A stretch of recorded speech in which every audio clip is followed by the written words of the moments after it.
how to make Discord show what game you are playing. Hey everyone, welcome back to our channel. In today's video I will guide you on how you can make Discord show what game you are playing, so make sure to watch the video till the very end.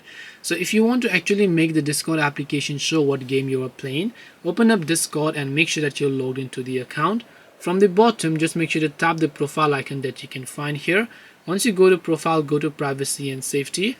Once you go to privacy and safety, from here under activity status, you'll find this option called display current activity as a status message. So all you have to do is just make sure to turn on this toggle, and let's say you play a game from next time, Discord will automatically tell them other people that you are playing a certain game when they view the status. Now, just in case the game does not recognize your Discord for some reason, it doesn't actually give you the data, what you can also do is just tap on set status here.